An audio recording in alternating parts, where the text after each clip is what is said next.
An unexpected encounter. Chapter 6.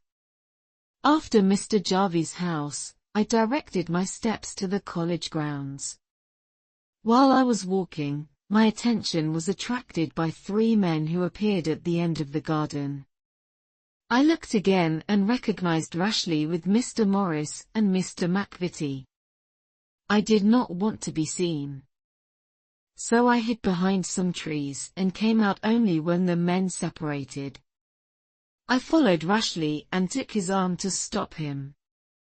I was determined to demand reparation for the wrongs done to my father. "I am glad to meet you at last," were my first words. "Oh, I am easily found by my friends and more easily still by my enemies," replied Rashleigh coolly. "Which of the 2 are you?" "Mr. Francis." "I will be an enemy, if you do not immediately render justice to your benefactor, my father," I said.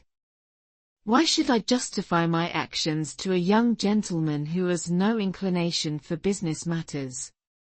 Go, young man, and amuse yourself in the world of your poetical imagination," replied my cousin insolently.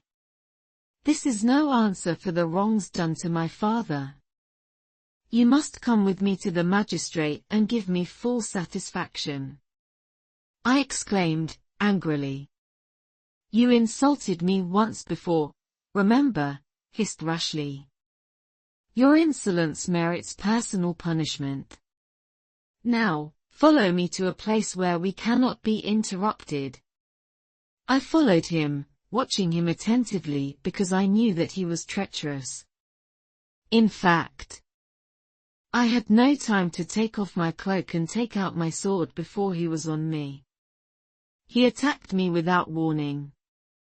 I only saved my life by springing back. Rashleigh fought furiously. After the first impulse of passion, I reflected that Rashleigh was my cousin, the son of my uncle, and decided to try and disarm him only. But I soon realized that I had met my match. The combat seemed destined to have a tragic end.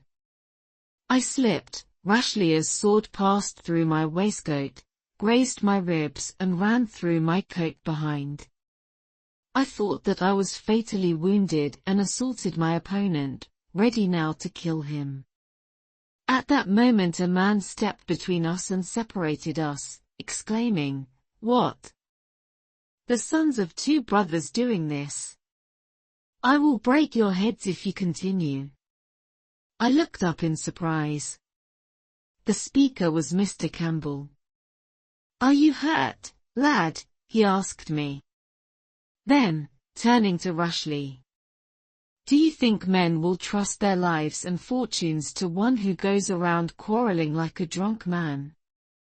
After a few more quiet words he sent Rashleigh away and again invited me to be prudent and to stay at home.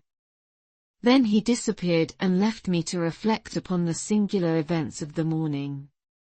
I tried to adjust my dress and to hide the blood which was flowing down my right side.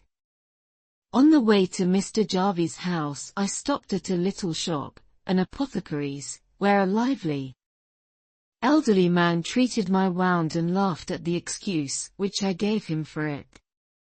"Ah! Young blood! Young blood," he repeated. "What made you so late?" asked Mr. Jarvie when I returned. I made my apologies, but did not tell him what had happened. Soon we were seated at table where the baillie entertained me with great hospitality and good humour.